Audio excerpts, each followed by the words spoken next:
gentlemen, this is the voice of Miss Donna McDaniel Pavlock. All right. The great Toto. Thank you, honey. Yeah. Isn't that awesome? You are listening to the fabulous voice of Miss Donna McDaniel Pavlock when she was with Toto. She's also toured the world with Motley Crue as one of their backing singers, the Nasty Hammers. This lady can sing, but she can also cook. Now she's the owner of Belladonna Special Events. Ladies and gentlemen, Miss Donna McDaniel Pavlock.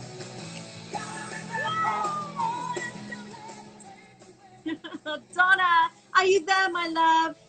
There you are. Could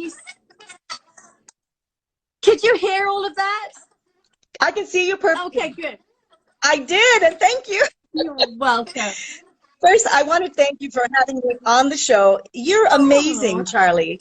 I mean, you really, I love watching you, and you're just perfect. And this is a great thing that you're doing. Thank you. I wanted to highlight all the amazing people that are in my life, and a lot of people don't know that before you were the amazing Donna from Belladonna Special Events, you toured the world with Motley Crue. I did. I know. 10 years of being on the road with these crazy people. Oh but you know, I know it's quite a story, actually. I probably should write it down, but you should. You need to write a book. So take us back. Let's go back to how did this start? Where were you born, and how did you know that you had this most amazing voice? Well, I was born in Buffalo, New York, and I was singing from a really young age. I studied voice and was, really interested in music only. That's the only thing I ever had the passion for. So I had a band in Buffalo, but I wanted to move out to California because I knew being a little fish or a big fish in a small pond, you had to come and really see if California was the answer for me. So I came out here and I auditioned for, I had a band called Donna and the Kids. And they were at Womp Poppers. I don't know if you remember Womp Poppers up at Universal. Anyway, it was a great gig. And from there, people from Disney came and saw me and booked me to do their grand opening of this thing called Network. It was called Videopolis. And I was the lead singer for Videopolis. So that's how I got started with Disney. And I worked with them for a long time. Yeah. Had my own band on the Tomorrowland stage that came up on the ground. Yes. We would do like anywhere from 5 to 6 shows a day at Disney on the Tomorrowland stage. And from there, I worked there for 8 years or whatever, just singing every day. It was a fantastic job to have being, in town. I was in town. Yeah. So from there, I had found out about this audition for this rock band, Motley Crue. So my girlfriends were going to go audition, and I said, well, okay. So I get off the stage at, at Mickey's house, at Disneyland. Oh, squeaky clean. I go down to oh my God, yes. And then I go to this audition, and I walk into this room with huge, speakers everywhere. And the music was so loud, Charlie. I swear to God, I thought I was going to be sick. It was so loud. So I sing this song that they had given me to learn. Do you remember the song? And it was like, it was called, all I know is that it said, Sweet Shiva, you are my Shiva, something like that. I didn't even know what the words were about. Come to find out they were about drugs. I was like, okay. Anyway, so after I finished the audition, Tommy Lee, the drummer, jumps off the drum set, and he goes, choice. And I didn't know what that meant. But anyway, so I go home, choice, he said. So anyway, I go home, and I get a phone call the next day. They wanted to book me for this tour. But I had already committed to something else, a Brazil gig that I was going to be signing a contract for. So I had 2 jobs, and I said, what am I going to do about this? Which is the one to take? And I had no idea, but I went to sleep. The next morning I woke up and I just knew I had to take the Motley gig. So I called and said yes to that gig. And it ended up being 3 years of my life, basically, with touring with them. The other job fell through. So, I mean, that's what you're talking about, going with your gut, you know, your instinct. I just woke up and knew that that was what I had to do. But it opened so many doors for me, Charlie. I mean, I've toured all over the world. What's that like? I've seen everything. That like? Didn't you go 3 times around the world? Did you do 3 times? Oh, I've been, I did, well, 3 world tours with them. Right.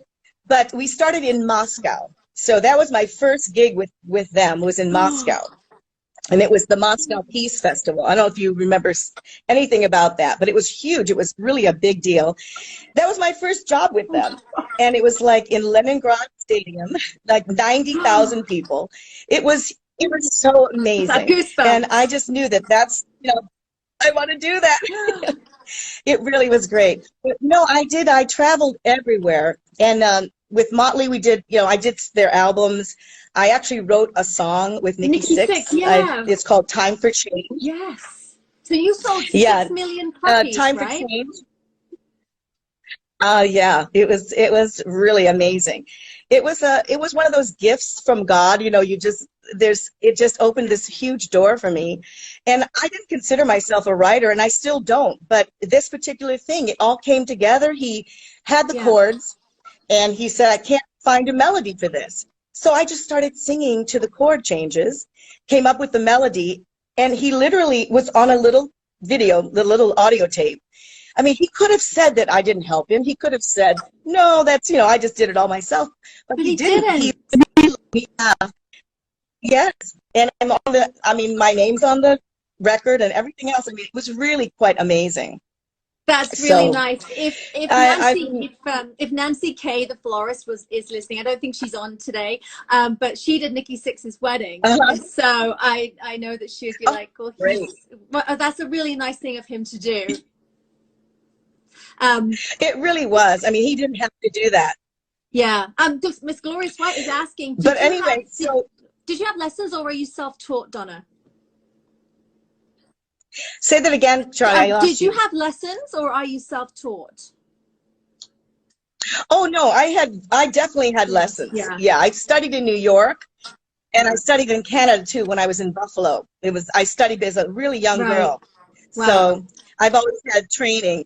But this was another whole thing. Touring was another, it's not like performing just by yourself. I mean, you have to be on time for everything. You have to be for the sound checks. I mean, there's a lot to it. And I had got some amazing information from my friend Sean Murphy, who she actually works with Bob Seger.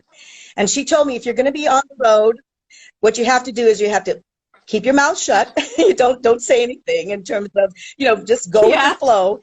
Be on time.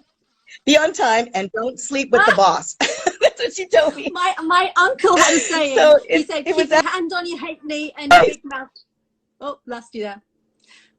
Oh, you've gone in and out for a second. My uncle had a saying. Oh, yes, I'm sorry. It's okay. My uncle had a saying. He said, keep your hand on your hate knee and your big mouth shut. Well, that works for touring, I'll tell you. Wow. But it was really fun, and we traveled, you know, by plane everywhere. So it was first class. My first tour was first class. We stayed in the Four Seasons and all the best hotels, and it was quite amazing. But you know, they're great guys. I got to tell you, they're really great guys. Crazy. But I survived it. I can't even imagine how crazy it was to be on tour with them. You're the backing singers were called the Nasty Habits, right? The Nasty Habits, yep. Oh, and I brought my jacket to show you here, my Nasty Habits. Oh my God, Donna. It's like, you know, the costumes that they did for us, Charlie, oh my God, they were $1,000 costumes. I mean, each one. And you know, you're from the theater, so I don't know if you had a dresser, but we had a dresser that would literally dress us into the costumes. And we had maybe 5 or 6 changes during the show. So it was like, all we did was put costumes on. Isn't that lovely? It was really fun. You have a dresser, and they're standing there with your bottle of water as well, and you come off stage. It's so nice. Yeah. I know, exactly. You felt like a little princess. And then, you know, coming off of that coming off of that tour, it was really interesting because I had been out for almost 2 years, and then I came back for a little while, and I had a little, like 3 weeks, and Billy Idol called me. God. Billy Idol. Yeah, so Billy Idol called me to go on his tour. So I literally had 3 weeks off, and then I was back on to wash your undies and then get back out so there. Oh my God, Donna! I'm telling you, I know, but he was wonderful to work with. I loved Billy Idol. He was the most amazing performer. I mean, he would perform for 30 people or 30,000 people, and he would do the same show, never cutting a song, going to the very end. He was amazing. Wow. He really was. And I think on that tour, I really was in the best shape of my life because you had to stay thin for those costumes. Yes. They were so tiny. So he would literally get up every morning and go wherever we were in Europe. He would find a gym, and he and the trainer, and I would go with him, and several other of the crew would go. We worked out every morning with, before the show. He was just meticulous about that. Oh my goodness. You wouldn't think that, touring with a band like that you would have such a healthy lifestyle. Well, and he had his own microbiotic chef that traveled with us. And it actually, everything started to taste the same though. It was just, I was ready for something really, different. So whenever I was off and I didn't have to worry about those costumes, I would eat whatever I wanted. It was so much fun. Oh, wow. Exactly. How long did you tour with Billy Idol for? I did about 2 tours with him too. So it was the Charmed Life tour, and we also got to do the Grammys with him. He had that Rock the Cradle of Love song. Oh my God. So we did the Grammys. What was that like? Yeah. Doing the Grammys. To be on the Grammys, it was pretty exciting because, you practice, you rehearse, and everything was perfect for the rehearsal. And then we're waiting for the commercial, and we're ready to go on. Our song is next. And I'm sitting there, and I'm looking out and saying, oh, my God, there's like Oprah Winfrey. There's Michael Bolton. It's like all these stars are like literally so close to me. And I'm going, oh, my God, this is it. This is great. And it was the song starts, and our monitors are gone. We had no monitors. So we literally had to sing all this. The singers were singing with no monitors, but it didn't matter because we were just it was such exhilarating time to be on the ground. Yeah, it was really fun. And explain to people that might not understand, if a monitor goes out, what happens? What can't you hear if a monitor goes out? Well, basically, because, now they use in-ears, but then everything was monitored. Yeah, everything was monitors. So you literally have no concept of what you're singing. But because singers that do it all the time, they know what they're doing. They pretty much know exactly what they're sounding like. So in that case, it didn't really matter. We were just so happy to be doing that show. It's such a horrible feeling though, isn't it? In England, we had a thing called the Olivier Awards, and I was in a show called Crazy for You, and we were doing the big number, the big finishing number in Crazy for You. I got rhythm, and we had a click track, which is like it's a track that comes in underneath the orchestra, and a certain part of the click track was my cue, to come in to start this little tap routine.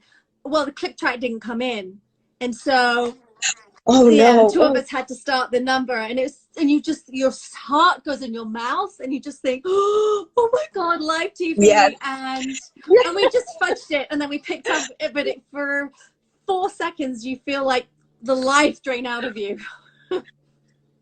I know exactly what you mean.